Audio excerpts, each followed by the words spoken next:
Hello प्यारे बच्चों, तो कैसे हैं आप लोग। जैसा कि हमने चैप्टर थर्ड कंप्लीट कर लिया था, आज हम स्टार्ट करने जा रहे हैं चैप्टर फोर्थ, जिसका नाम है quadratic equation. Chapter four quadratic equation को अच्छे से समझेंगे, फाउंडेशन को समझेंगे, फिर इसके इंट्रोडक्शन को समझेंगे। अब चलिए स्टार्ट करते हैं इसके इंट्रोडक्शन से। तो ये हमारा एनसीईआरटी का चैप्टर फोर्थ है, क्वाड्रेटिक इक्वेशन। क्वाड्रेटिक इक्वेशन होता क्या है, इसका एक बेस बताता हूँ आपको, थोड़ा सा बताऊंगा। अच्छा, हमने पॉलिनोमियल्स पढ़ा था। पॉलिनोमियल्स चैप्टर सेकंड में पॉलिनोमियल पढ़ा हमने।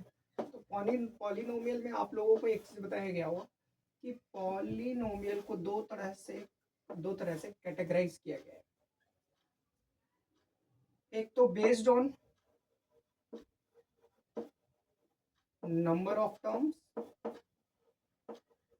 और second based on degree. Degree और इसको आप कह सकते हैं हाईएस्ट पावर ऑफ पॉलिनोमियल। तो अब इसको मैं थोड़ा सा इलेबोरेट करता हूं ताकि आपको ये समझ में आ जाए कि ये क्वाड्रेटिक इक्वेशन आया कहाँ से है। Based on number of terms का मतलब है कि नंबर ऑफ टर्म्स पे बेस्ड होता है कि ये किस तरह का पॉलिनोमियल है। जैसे अगर टर्म सिर्फ एक हो तो हम उसे कहते हैं मोनोमियल। दूसरा, अगर टर्म दो हो तो हम उसे कहते हैं बाइनोमियल। तीसरा, अगर टर्म तीन हो तो हम इसे कहेंगे ट्राइनोमियल।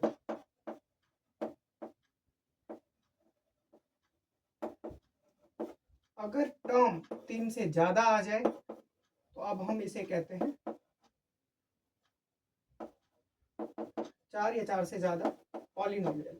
और इसी पॉलिनोमियल का हिस्सा हो जाता है ये तीनों पार्ट। अब टर्म एक हो जाए, इसका ये मतलब है कि इसका एक जनरल फॉर्म होगा। और वो जनरल फॉर्म क्या होगा? जिसमें सिर्फ एक टर्म हो, सिंगल टर्म, कुछ भी हो सकता है। टू ले लो, एक्स, फोर, थ्री, इसका कोई जनरल फॉर्म नहीं है, सिंपली एक टर्म होना चाहिए, कोई भी। अब दो टर्म के लिए क्या आप ये भी लिख सकते हैं, 2x+3, x+y। इसमें टर्म देखने को मिलेगा एक और एक दो, एक और एक दो, एक्सेट्रा। इसी तरह से टर्म थ्री में 3x² + 2 + 3x, 4x+y+c। तो सब में आपको तीन टर्म देखने को मिल रहा है। और टर्म फोर में चार टर्म हो या इनमें से कोई सा भी एक हो जाए। तो पॉलिनोमियल का ये था पहला तरीका कैटेगराइज करने का, पहला पार्ट। अब सेकंड पार्ट को समझते हैं। तो इसमें जो हमारा पहला हिस्सा आता है वो है लीनियर पॉलिनोमियल। अब लीनियर पॉलिनोमियल क्या होता है उसको देखते हैं। इसमें जो डिग्री होती है वो अगर एक हो तो हम उसे कहेंगे लीनियर पॉलिनोमियल। अब इसका एक जनरल फॉर्म बनता है जिसे आप कहते हैं ax+b। तो अभी क्या है, ax+b है तो आपने इसको कहा लीनियर पॉलिनोमियल। लेकिन अगर आप इसको इक्वल्स टू लगा के जीरो लगा देते हैं तो ये कहलाता है हमारा लीनियर इक्वेशन। अगर इक्वल्स टू जीरो लगा दो तो लीनियर इक्वेशन, अगर हटा दो तो लीनियर पॉलिनोमियल। अब इसी तरह से दूसरा क्वाड्रेटिक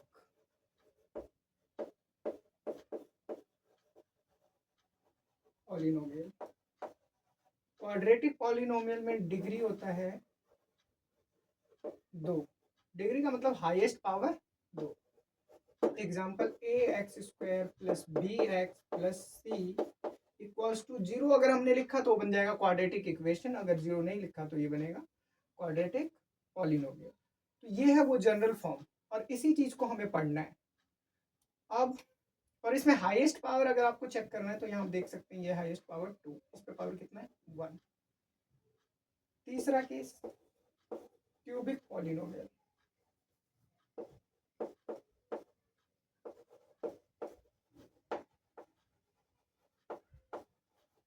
क्यूबिक पॉलिनोमियल की बात करें तो इस पे डिग्री होता है यानी कि हाईएस्ट पावर होता है 3। एग्जाम्पल के लिए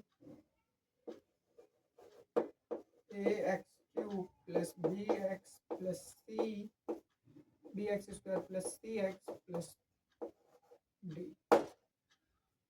ये था हमारा पॉलिनोमियल, जहां से हमारा ये निकल के आया है क्वाड्रेटिक पॉलिनोमियल, या आप इसको क्वाड्रेटिक इक्वेशन कहेंगे जब आप इसके इक्वल्स टू में 0 लिखेंगे। अब इसके कंडीशंस को भी समझेंगे हम, और एक्चुअल में हमें मार्क्स कैसे गेन करना है, स्कोरिंग है या नहीं, इस चीज़ों को भी समझेंगे।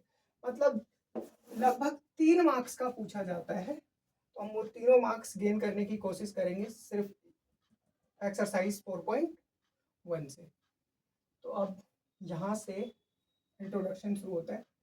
देखिए, इसका जनरल फॉर्म होता है किसी भी क्वाड्रेटिक इक्वेशन का A X square plus B X plus C equals to 0, जैसा कि मैंने आपको ये बताया था।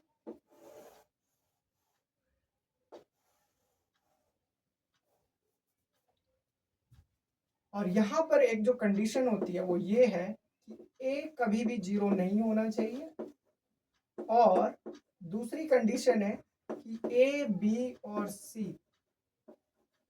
तीनों ही बिलोंग करेंगे रियल नंबर्स से। A B and C belongs to real number.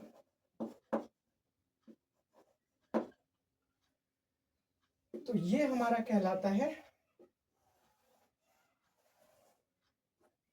Standard या जनरल फॉर्म ऑफ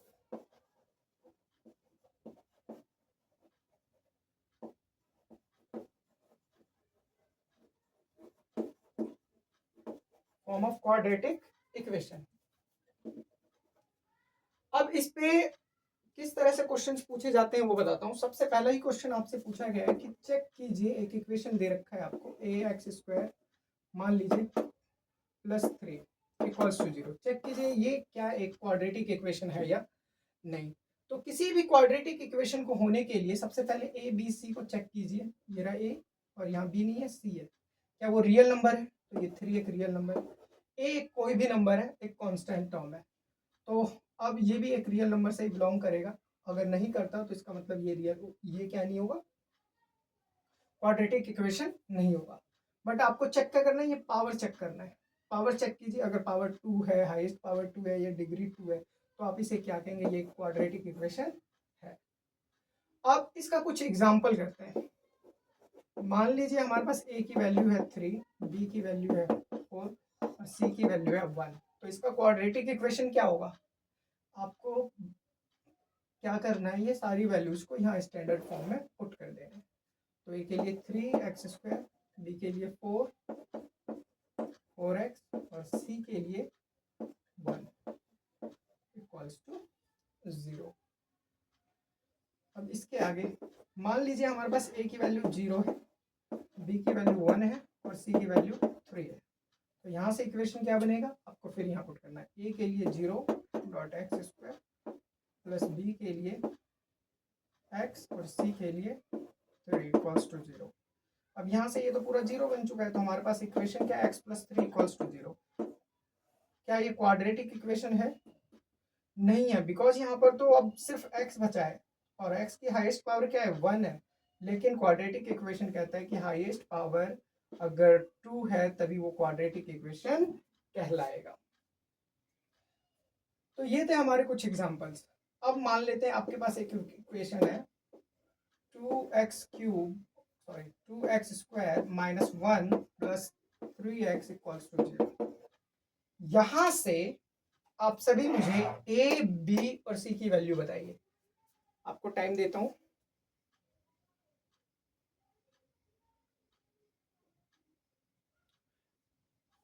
अगर हो गया है तो यहां से ए की वैल्यू कितनी निकाली आप लोगों ने।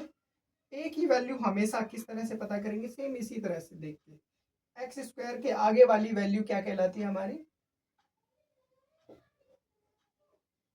ए, और एक्स के आगे वाली बी। तो एक्स के आगे वाली कितनी है, बी 3, और सी की वैल्यू है हमारी कांस्टेंट टर्म -1।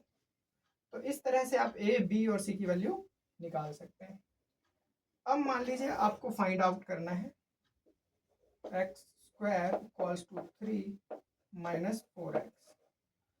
अब बताइए ए कितना है, बी कितना है और सी कितना है। तो यहां से फिर से आपको क्या करना है, इस इक्वेशन में आपको देखना है एक्स स्क्वायर के आगे वाली वैल्यू। एक्स स्क्वायर के आगे क्या है बच्चों, 1, तो आप लिखेंगे यहाँ पर 1। अब वाई स्क्वायर सॉरी बी की वैल्यू निकालनी है, तो आपको क्या चेक करना है, एक्स के आगे वाली वैल्यू। और एक्स के आगे वाली वैल्यू है दूसरी तरफ है, इसको स्टैंडर्ड फॉर्म में कीजिए पहले। मतलब इसको आप सबसे पहले लिखेंगे एक्स स्क्वायर, ये माइनस है, इधर आके प्लस 4x और प्लस 3 है, -3 इक्वल्स टू 0। अब यहां से बताएंगे कि b की वैल्यू कितनी है 4, c की वैल्यू कितनी है -3। तो ये एक तरीका है a, b और c की वैल्यू को डिटरमाइन करने का, जो कि बहुत ही सिंपल और साधारण है। अब इसके आगे कई सारे क्वेश्चंस हैं जिनको हम सॉल्व करेंगे। फिलहाल इसमें अभी तक जो हमने सीखा है वो ये सीखा है कि क्वाड्रेटिक इक्वेशन होता क्या है, क्वाड्रेटिक इक्वेशन के कोफिशिएंट और कांस्टेंट टर्म क्या क्या है, ए बी, एक्स स्क्वायर का कोफिशिएंट ए, एक्स का कोफिशिएंट बी, और थर्ड टर्म है हमारा सी, जिसे हम कहते हैं कांस्टेंट टर्म। तो हमने ये चीजें सीख ली है यहाँ से। अब हम आगे करने जा रहे हैं इसके बाद, तो इसे नोट डाउन कर लीजिए, फिर करते हैं आगे। अब बच्चों अभी तक तो हमने इसका इंट्रोडक्शन समझ लिया। अब हम समझेंगे कि A X square plus B X plus C एक स्टैंडर्ड फॉर्म है, और ऐसे ही क्वाड्रेटिक इक्वेशन देखने को मिलेंगे। तो वहां पर हमें x की वैल्यू फाइंड करनी होगी, यानी कि ये x की वैल्यू, और इस x की वैल्यू को हम क्या कहा करेंगे, इस x की वैल्यू को हम कहा करेंगे रूट्स। देखिए पॉलिनोमियल्स में हम कहा करते थे x की वैल्यू को जीरोस। फिर हम आए पेयर ऑफ लीनियर इक्वेशन पे, pair of linear equation in two variable, इसमें हमने कहा x या y की वैल्यू को सॉल्यूशन। और अब हम क्वाड्रेटिक इक्वेशन कर रहे हैं, और हम इसे क्या बोलते हैं, हम इसे बोलेंगे रूट्स x की वैल्यू को। तो चलिए आगे करते हैं। अब कभी भी इस सॉल्यूशन को फाइंड करना हो, मान लीजिए कोई भी इक्वेशन है आपके पास, तो वहां पर इसको फाइंड आउट करने का, x की वैल्यू को फाइंड करने का दो तरीका है। पहला तरीका middle term splitting method.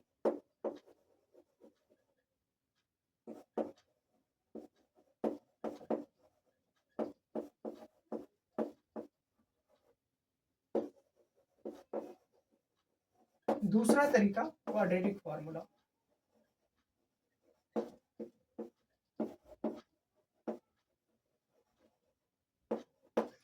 Quadratic formula क्या होता है, तो ये होता है x equals to minus B plus minus under root B square minus 4ac upon 2a।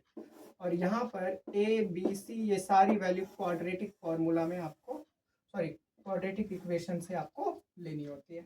यहाँ एक बार x की वैल्यू में प्लस लेते हैं और दूसरी बार में minus. Middle term splitting method ये आपने कर लिया है ऑलरेडी, किसमें किया है, पॉलिनोमियल्स में किया है, चैप्टर सेकंड में। तो अब हमने ये समझ लिया है कि इस चैप्टर में क्या क्या पढ़ना है। चैप्टर में आपको मिडल टर्म स्प्लिटिंग मेथड से रूट्स फाइंड आउट करने हैं, और उसके आगे हम थोड़ा सा बढ़ेंगे तो वहाँ पर हम चेक करेंगे क्वाड्रेटिक फार्मूला की हेल्प से। क्वाड्रेटिक फार्मूला में ये डिस्क्रिमिनेंट होते हैं, जिससे हम पता करते हैं क्या ऐसा पॉसिबल है कि ये इक्वेशन सॉल्व हो पाएगा या नहीं। तो बच्चों ये इंट्रोडक्शन हमारा होता है समाप्त, इसे नोट डाउन कीजिए, फिर आगे बढ़ते हैं। तो प्यारे बच्चों हमने एक्सरसाइज का इंट्रोडक्शन कर लिया है। अब स्टार्ट करते हैं एक्सरसाइज 4.1 के क्वेश्चंस को सॉल्व करना। तो पहला क्वेश्चन है check whether the following are quadratic equation. कहता है चेक कीजिए कि ये सभी एक क्वाड्रेटिक इक्वेशन है या नहीं।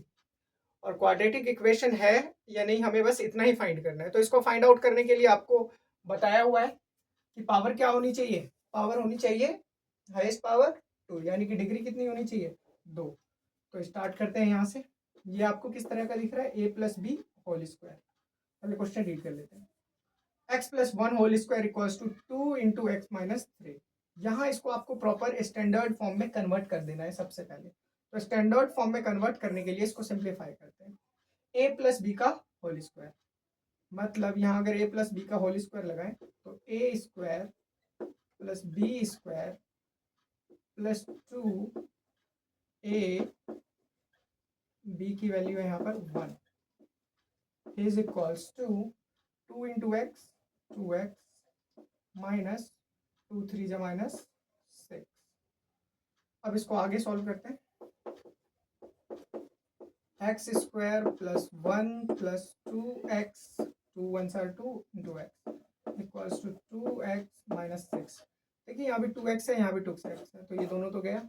अब हमारे पास जो बचा है एक्स स्क्वायर, ये प्लस 1 है, माइनस 6 इधर आके है, इसमें 1 ऐड हो जाएगा, प्लस 7 इक्वल्स टू 0। अब देखिए ध्यान से, यहाँ पर एक ये इक्वेशन है या नहीं, तो यहाँ पर तो सीधी तरह से मेरे को लग रहा है कि ये इक्वेशन है, बिकॉज यहाँ पर जो पावर है, हाईएस्ट पावर है, वो कितना है 2 है। चाहे एक्स वाला टर्म हो या ना हो, बस हमें हाईएस्ट पावर को चेक करना है, जो कि कितना है 2 है। तो इसका मतलब ये क्वाड्रेटिक इक्वेशन है। यस। अब इन सभी को आप पहले एक बार ट्राई कर लेंगे वीडियो पॉज करके, इसके बाद ही इसको सॉल्व करेंगे। अब नेक्स्ट क्वेश्चन करता हूं मैं। X square minus 2x equals to minus 2 into 3 minus X. अब यहाँ पर आपको सेम इसी तरह से जनरल फॉर्म में इसको कन्वर्ट करना है, तो लिख देते हैं x square minus 2x is equals to minus 2 3 जा 6। सीधे सॉल्व कर लेते हैं। माइनस प्लस माइनस 2 3 जार 6 माइनस माइनस प्लस 2x, और यहाँ प्लस 2x है, माइनस 2x है। एक्स स्क्वायर इस 2x को इधर ले आएंगे तो ये हो जाएगा माइनस 2x और माइनस 2x, और ये माइनस 6 दूसरी तरफ आके प्लस 6 इक्वल्स टू 0। यहाँ से एक जो जनरल फॉर्म बना है हमारे पास, X square minus 2x minus 2x minus 4x plus 6 equals to 0। तो ये तो साफ साफ हमें दिख रहा है कि ये A X square plus B X plus C की तरह है। यस, ये भी एक क्वाड्रेटिक इक्वेशन है। अब नेक्स्ट पार्ट देखते हैं इसको। इसमें आपको पहले इसको पूरे से मल्टीप्लाई करना है, फिर इसको इससे पूरे से मल्टीप्लाई करके इसको सिंप्लीफाई करना है। तो स्टार्ट करते हैं। एक्स को एक्स के साथ एक्स प्लस 1 के साथ पहले करेंगे, फिर माइनस 2 को एक्स प्लस 1 के साथ, अब फिर इसमें x को x प्लस 3 के साथ, फिर माइनस 1 को x प्लस 3 के साथ। अब यहाँ से x into X X square, x into 1 X minus 2x minus plus minus 2 equals to x into X X square, x को 3 से प्लस 3x माइनस 1 को x के साथ, तो x माइनस 1 को 3 के साथ, तो माइनस प्लस माइनस 3। बच्चों ये सिंपल क्वेश्चन है, कैलकुलेट करना है, इसलिए मैं ये ऐसे करवा रहा हूँ जल्दी जल्दी। अब यहाँ एक्स स्क्वायर है, यहाँ भी एक्स स्क्वायर है, दोनों को पहले काट दीजिए। अब यहाँ से आगे सॉल्व करते हैं। एक्स देखिए यहाँ एक्स है, यहाँ माइनस 2x है, तो माइनस 2x में अगर x ऐड करते हैं तो सिर्फ x बचता है, वो भी नेगेटिव का, क्योंकि इसका साइन बड़ा है। माइनस 2 3 में से x माइनस किया तो बचा 2x, 2x को इधर ले आए तो माइनस 2x, और ये माइनस 3 है, इधर आके plus 3 equals to 0। Minus X minus 2x, तो ये हो जाएगा माइनस 3x, 3 में से 2 माइनस करेंगे तो प्लस 1 इक्वल्स टू 0। क्या ये क्वाड्रेटिक इक्वेशन है? तो ये फॉलो नहीं कर रहा A X square plus B X plus C equals to 0 को, तो इसका मतलब ये क्वाड्रेटिक इक्वेशन नहीं है। पावर 1 है इसमें हाईएस्ट, यहाँ पावर कितनी होनी चाहिए 2, तो आपका आंसर होगा नो। अब नेक्स्ट पार्ट, जैसे आपने उसे सॉल्व किया सेम इसकी मेथड से इसे भी सॉल्व करेंगे हम। यहाँ डायरेक्ट सॉल्व कर रहा हूँ, x को 2x के साथ मल्टीप्लाई तो 2x स्क्वायर, अब x को 1 के साथ मल्टीप्लाई तो x, माइनस 3 को 2x के साथ तो माइनस 6x, माइनस 3 को प्लस 1 के साथ तो माइनस प्लस माइनस 3 1 साथ 3, x को x के साथ मल्टीप्लाई तो x स्क्वायर, एंड x को 5 के साथ then it becomes 5x। Now 2x square इसे यहाँ ले आते हैं, minus X square minus 6x plus x, it becomes minus 5x, and 5x is comes here. अब minus 3 इक्वल्स टू 0। आगे देखिए 2x² माइनस x², ये हो जाएगा x² minus 5f minus 5x, total minus 10x minus 3 equals to 0। तो इसमें भी x² है और ये क्या कहलाएगा हमारा क्वाड्रेटिक इक्वेशन। इसका आंसर है यस। चलिए बच्चों करते हैं नेक्स्ट क्वेश्चन। उम्मीद है आप लोगों को समझ में आ रहा होगा। अब ये जो क्वेश्चन है ना सेम इसी की तरह है, बट इसमें क्या है, मैंने ये स्टेप बढ़ा रखा है, वहां मैं स्टेप नहीं बढ़ाऊंगा, ये आपको खुद ही करना है। मैं डायरेक्ट यहाँ इस तरीके से अगले स्टेप को सॉल्व करूँगा। तो 2x को x से मल्टीप्लाई, ये हो जाएगा 2x², 2x को -3 के साथ माइनस 6x, -1 को x के साथ minus x, minus minus plus 3,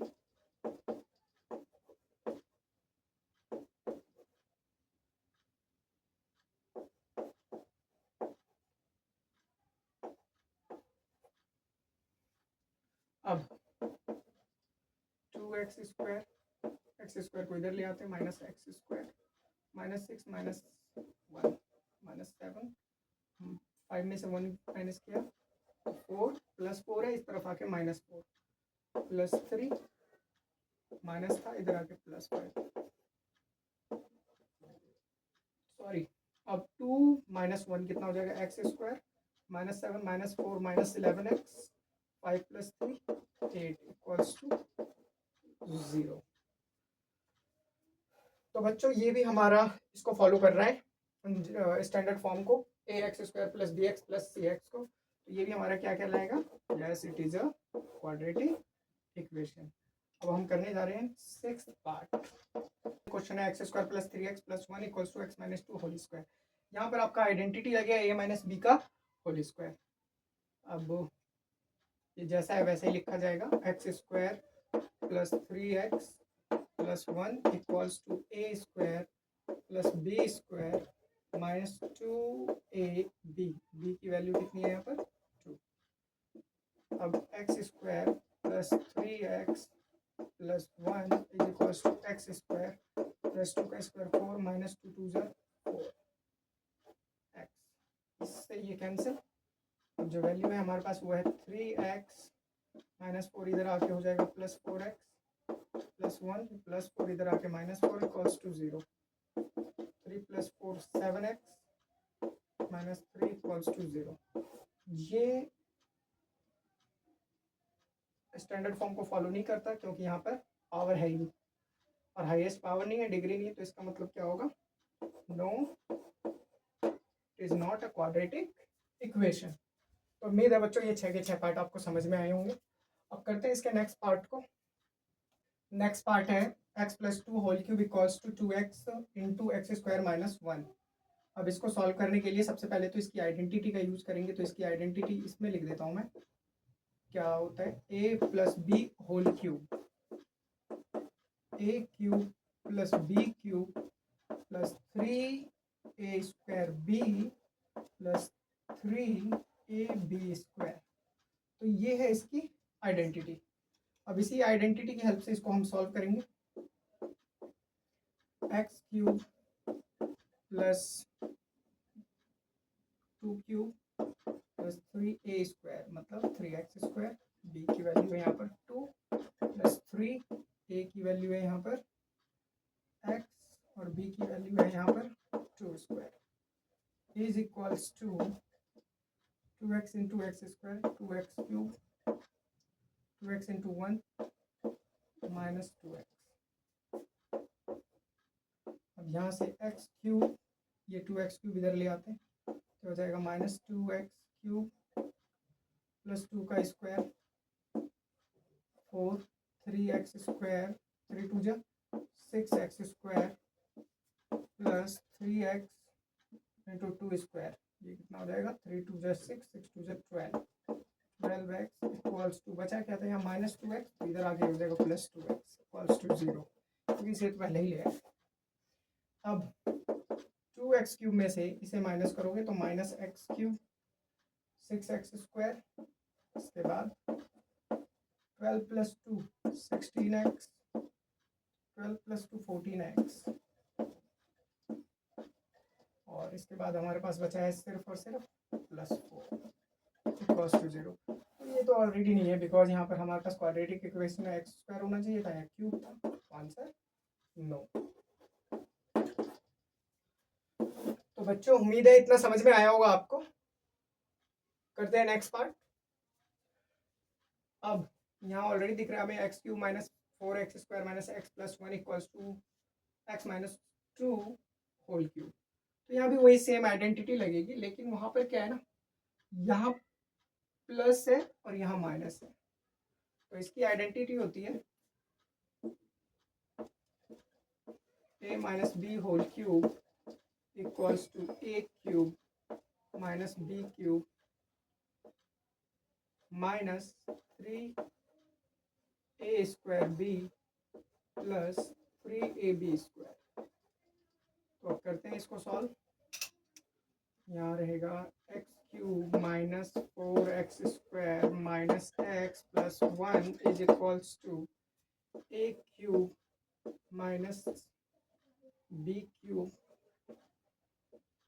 minus 3a² b की वैल्यू है 2 प्लस 3ab²।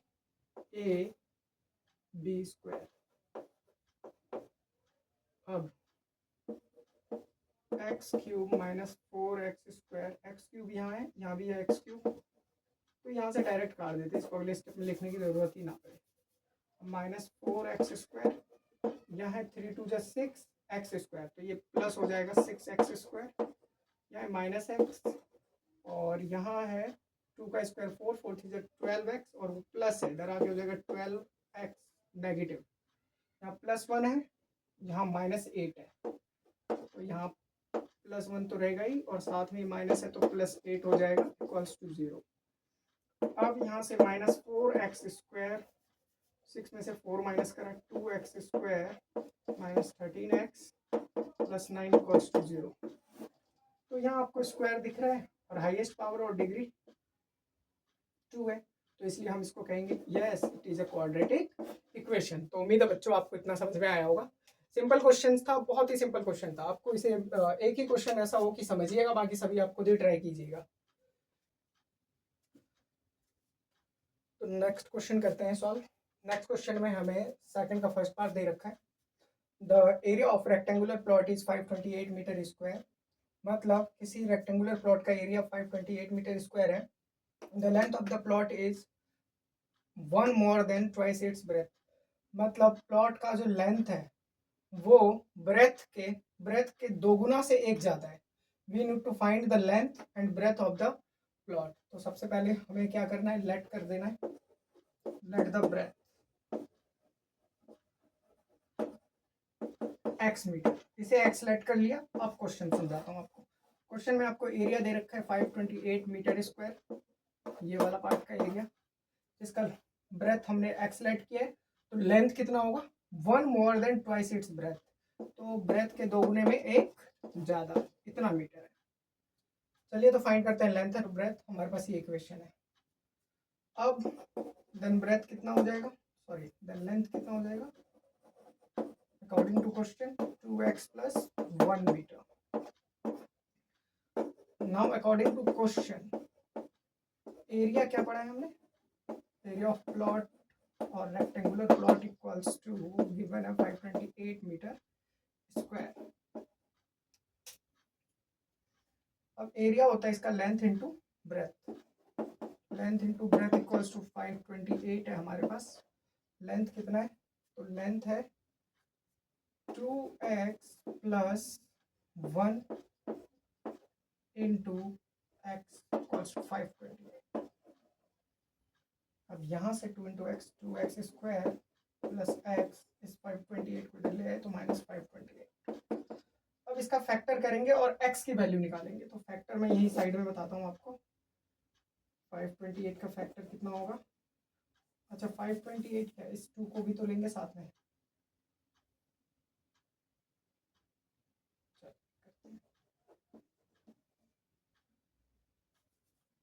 2 इंटू 528 हो जाएगा कितना, 56, 1056 का 2 5 10, 2 2 4, 2 8 16, 2 2 4, 2 6 12, 2 4 8,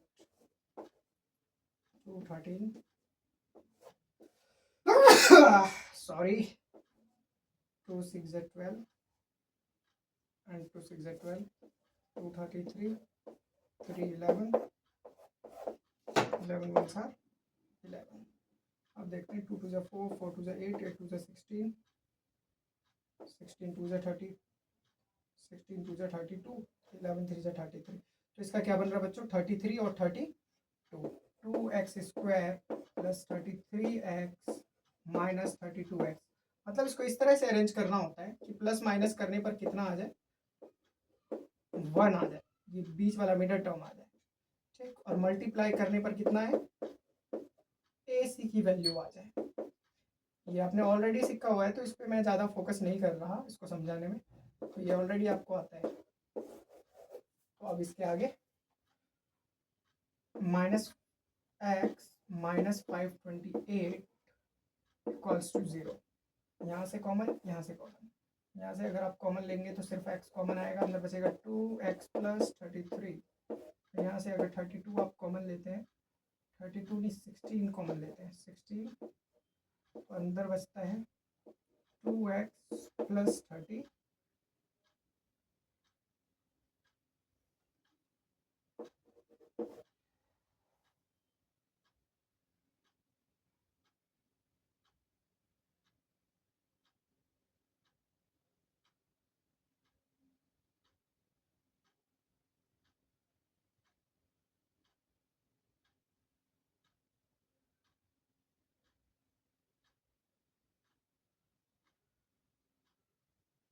ठीक है, इक्वल्स टू 0। अब यहाँ से x माइनस 16 को एक साथ लिखो, 2x प्लस 33 को एक साथ लिखो, इक्वल्स टू 0। अब एक बार इसको 0 के इक्वल, एक बार दूसरे को 0 के इक्वल।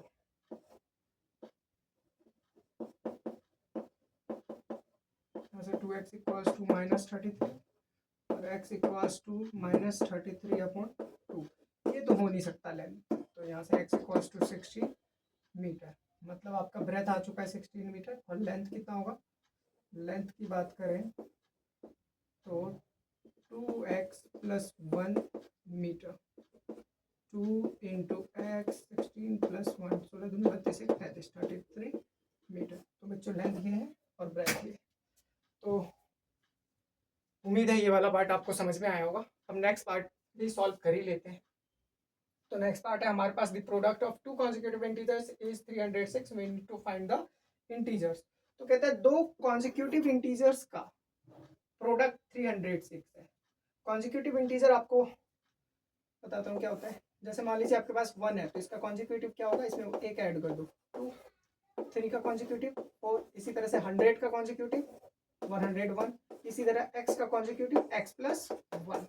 तो लेट कर लीजिए एक positive number, let be the positive number is equals to x, then its consecutive. Number नहीं इंटीजर, तो क्या हो जाएगा x प्लस 1। अब according to question, product of consecutive integer,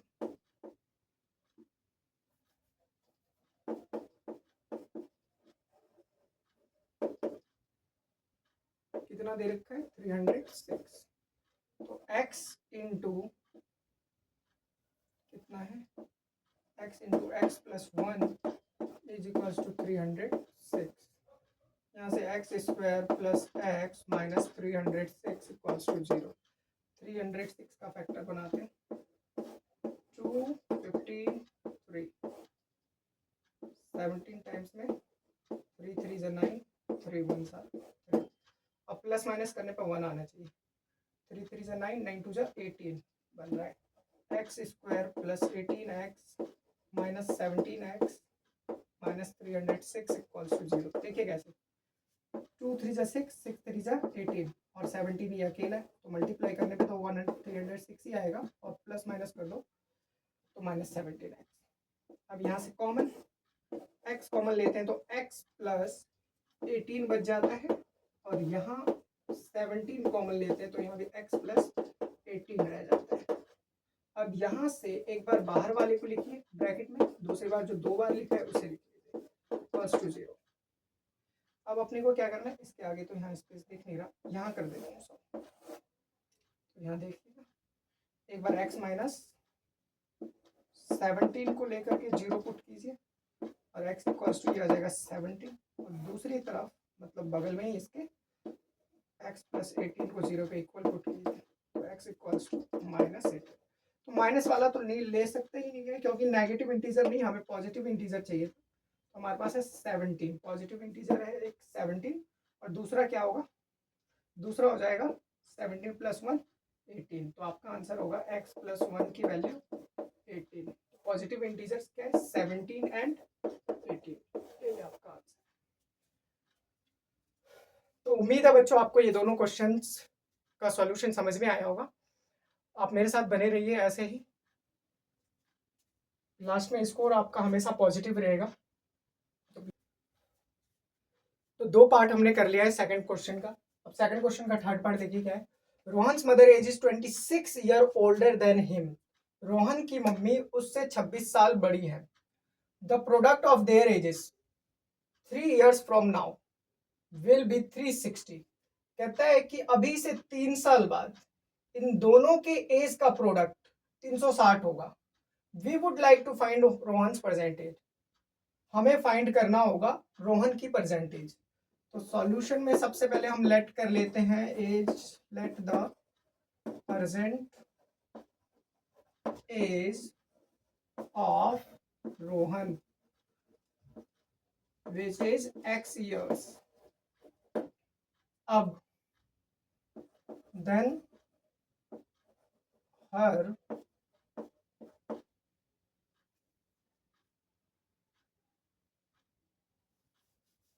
then age of mother is equals to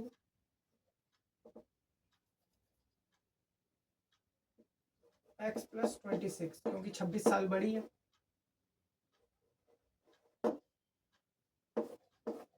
अब according to question अभी एक चीज और निकाल लेते हैं अकॉर्डिंग टू क्वेश्चन से पहले। एज आफ्टर 3 years,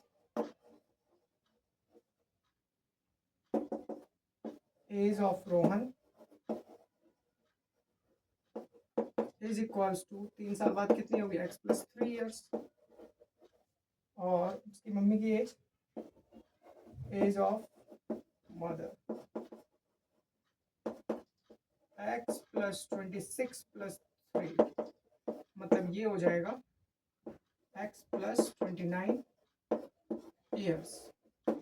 अब क्वेश्चन में बोला गया है कि इसका और इसका प्रोडक्ट, सॉरी इसका और इसका प्रोडक्ट कितना होता है अकॉर्डिंग टू क्वेश्चन।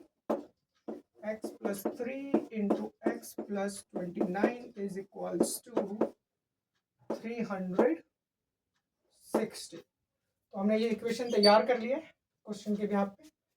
अब x इंटू एक्स सॉल्व करते हैं इसको। x into X X square, x into 29x, 3 into x 3x, 3 into 29 29 दिया कितना होता है बच्चों, 30 दिया 90 87 87 is equals to 360। X square plus 29 और 3 32 32x प्लस 87। 360 में से 87 अगर माइनस करते हैं तो कितना हो जाता है, 10 में से 7 3, 15 में से 8 7 और ये 273। 10 में से 7 3, 15 में से 8 7 2, 273। ये क्या होगा पॉजिटिव है, इधर आके नेगेटिव हो जाएगा तो -273। अब हमें इस क्वाड्रेटिक इक्वेशन को सॉल्व करना है, इसे हम यहाँ रखते हैं। तो 273 का फैक्टर करेंगे, 3 9 27, 3 कम 3 7 से 13 बाद में तेरे को अब प्लस माइनस करने पर 32 चाहिए, तो 7 या 21, 21 और 13 होता है 32, तो 21 और 13 लेकर सॉल्व करते हैं। X square plus 21x plus 13x minus 273 equals to 0। Pair बना के कॉमन लेना है यहाँ पर। अब एक्स स्क्वायर और एक्स, तो यहाँ से एक्स अगर कॉमन लेते हैं तो एक्स प्लस 21, और यहाँ से अगर 13 कॉमन ले लेते हैं तो यहाँ बचता है एक्स। और बच्चों यहाँ अगर हमने कॉमन लिया तो अंदर तो माइनस रह जाएगा, बट माइनस तो चाहिए ही नहीं, ये गड़बड़ है।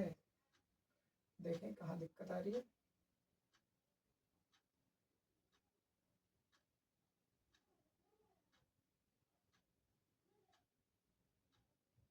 हाँ, 21 और 13 लेने के बजाय हम ऐसा भी कर सकते हैं कि 13 3 से 39 और 7 को माइनस कर देते हैं। तो मतलब यहाँ जो हमने लिया था 13 और 21 वो ना लेकर के 39x माइनस 7x लेते हैं। अब यहाँ से देखिए क्या कॉमन आता है, तो यहाँ से एक्स स्क्वायर में से इन दोनों में से क्या कॉमन आएगा, x, तो बचेगा x प्लस 39, और यहाँ से क्या कॉमन माइनस 7 कॉमन लेते तो यहाँ भी x प्लस 39 इक्वल्स टू 0। और यहाँ से जो बाहर लिखा हुआ है उसे एक बार, और जो 2 बार लिखा हुआ है उसे एक बार इक्वल्स टू 0। बाहर लिखे हुए को बेसिकली ब्रैकेट में कर देना होता है, और जो 2 बार लिखा है उसे एक साथ ले लीजिए। अब इनको एक एक करके 0 के इक्वल पुट कीजिए दोनों ब्रैकेट पे। अब यहाँ से x इक्वल्स टू 7, यहाँ से x equals to minus 39। Age कभी नेगेटिव नहीं होता, तो हमारे पास जो वैल्यू है वो है 7 years present age of Rohan.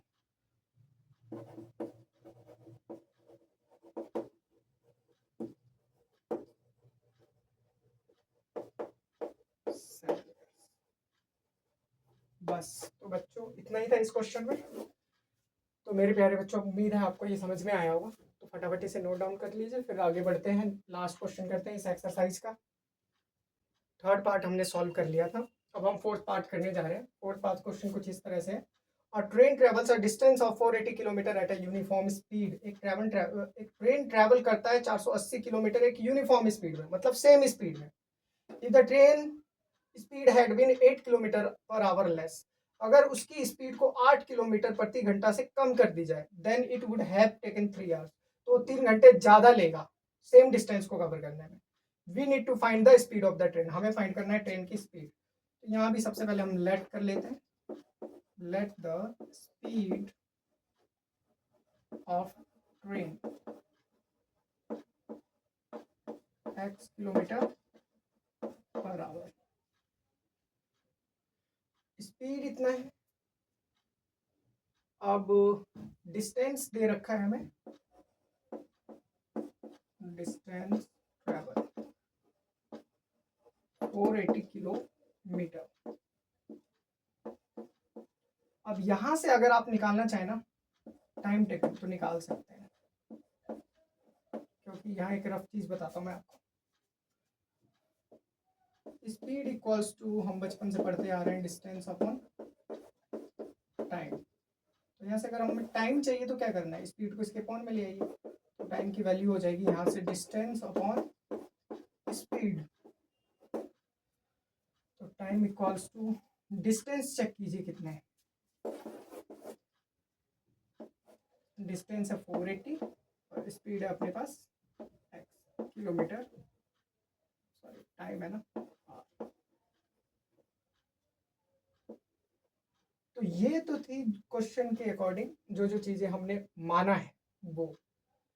अब इसमें क्या हो रहा है कि लेस किया जा रहा है, किस चीज को लेस किया जा रहा है, स्पीड को। आफ्टर डिक्रीजिंग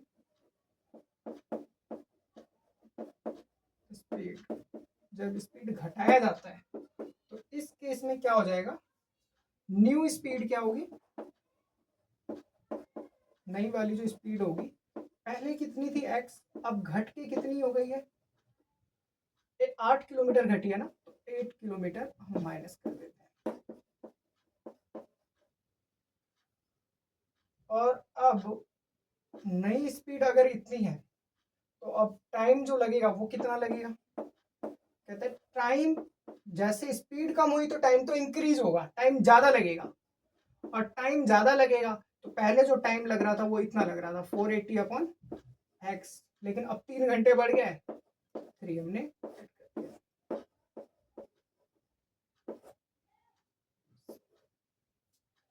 अब अकॉर्डिंग टू क्वेश्चन हमने स्पीड फाइंड करना है। और स्पीड, सपोज कीजिए स्पीड की जगह हम लिख लेते हैं, हमें डिस्टेंस दे रखा है, स्पीड इक्वल्स टू हमने पढ़ा हुआ है डिस्टेंस अपॉन टाइम। तो यहाँ पर हमें क्या डिस्टेंस पता है, तो डिस्टेंस को यहीं छोड़ दिया, टाइम इधर ले आते हैं। तो speed into time is equals to हो जाएगा डिस्टेंस। और स्पीड की वैल्यू, यहाँ नई वाली स्पीड आपको देखना है और नया वाला ही टाइम देखना है। तो नया वाला स्पीड कितना है, x माइनस 8 और टाइम है 480 अपॉन x प्लस 3। और डिस्टेंस कितना ट्रेवल किया है, 480 किलोमीटर। इसको सॉल्व करते हैं, x को 480 अपॉन x से मल्टीप्लाई,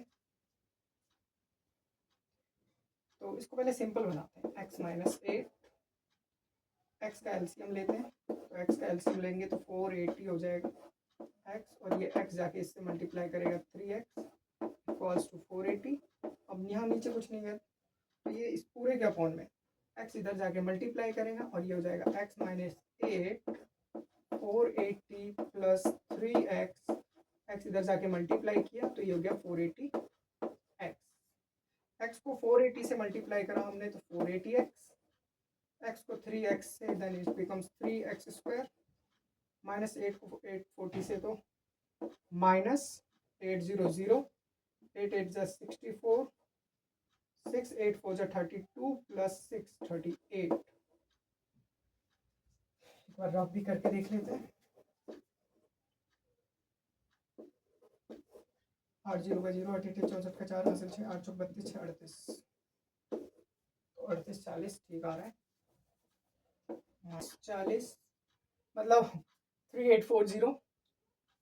अब ये कितना है 3x then minus plus minus 8 3 जा 24x, अब इक्वल्स टू 480x। यहाँ से 480x हो गया कैंसिल, बचा हमारे पास ये चीज़ है। अब 3x स्क्वायर, मुझे लगता है इसमें से कॉमन ले लेते कुछ। अच्छा इसको काटे हैं ना तो इसका मतलब इधर क्या रहेगा 0, तो यहाँ 3 कॉमन ले लेते हैं तो बचता है x स्क्वायर माइनस यहाँ से 3 1 जा 3, 3 2 जा 6, 3 8 जा 24, 0 माइनस 8x, क्योंकि हमने तो यहाँ से कॉमन ले लिया था 3 इक्वल्स टू 0। बचा ये इक्वेशन, इस इक्वेशन को यहीं करेंगे सॉल्व।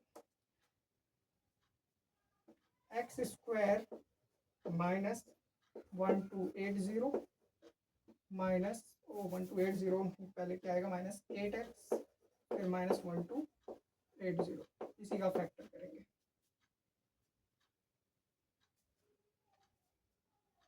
माइनस 1280 है ना, 1280,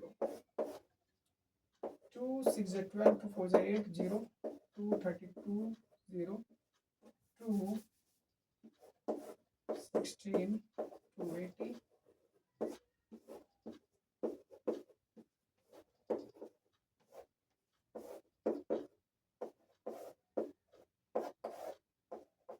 प्लस माइनस करने पर 8 आना चाहिए और मल्टीप्लाई करने पर 1280, 2 2 जा 4, 4 2 जा 8, 8 2 जा 16, 16 2 जा 32, 32 यहाँ समाप्त, 5 2 जा 10, 10 2 जा 20, 22 जा 40, मतलब 40 में से अगर हम 32 को माइनस करें तो हमारा 8 आ जाएगा। वही करते हैं, x square plus 40x minus 32 x minus 1280, space नहीं है, चलो चीज़ को ना बच्चों मैं यहाँ बता रहा हूँ आपको, यहाँ पर तो ये है क्या चीज़, एक्स स्क्वायर माइनस 8x था, तो इसको हमने लिखा था 40x minus 32x minus 1280 is equals to 0। यहाँ और यहाँ से जो कॉमन आएगा उसे कॉमन ले लेंगे, x कॉमन बचा क्या, x माइनस 40, और यहाँ से क्या कॉमन आएगा, अगर माइनस हमने 32 कॉमन ले लिया तो अंदर बचेगा x प्लस, तो तेरी ये तो गड़बड़ है, तो प्लस आना चाहिए, ठीक हो गया। अब x प्लस 1280 का कॉमन 40 इक्वल्स टू 0। अब यहाँ से x माइनस 32 को एक बार लिखा, यहाँ से x प्लस 40 को एक बार लिखा, और यहाँ से जो अपनी x माइनस 32 है इसको एक बार 0 के इक्वल, x प्लस 40 को एक बार 0 के इक्वल, तो यहाँ से अब x माइनस 32 हो जाएगा, x इक्वल्स टू यहाँ लिखता हूँ 32, और यहाँ x इक्वल्स टू माइनस 40, तो नेगेटिव तो लेंगे नहीं, पॉजिटिव, तो हमारी जो स्पीड है, speed of train 32 kilometre per our. तो मेरे प्यारे बच्चों, यहाँ पर थोड़े स्पेस की दिक्कत आ गई थी, तो स्पेस हमारा मुद्दा नहीं है, हमारा मुद्दा है कि इस क्वेश्चन के सॉल्यूशन को हम कैसे सॉल्व करते हैं, कितनी आसानी से सॉल्व करते हैं। तो ये था एक सिंपल मेथड जिससे हमने इसे सॉल्व कर लिया। अब इसके बाद आगे हम करेंगे नेक्स्ट एक्सरसाइज। तो उम्मीद है आपको ये एक्सरसाइज ये अच्छे से समझ में आया होगा, और मैं आगे भी बहुत अच्छी कंटेंट प्रोवाइड करने की कोशिश करूँगा। क्वालिटी की तो अभी चिंता है, क्वालिटी मैं प्रोवाइड नहीं कर पा रहा ठीक से, लेकिन पूरी कोशिश करूँगा कि और भी अच्छा कर पाऊँ। तो मेरे प्यारे बच्चों, बने रहिए ऐसे ही मेरे साथ। Thank you so much.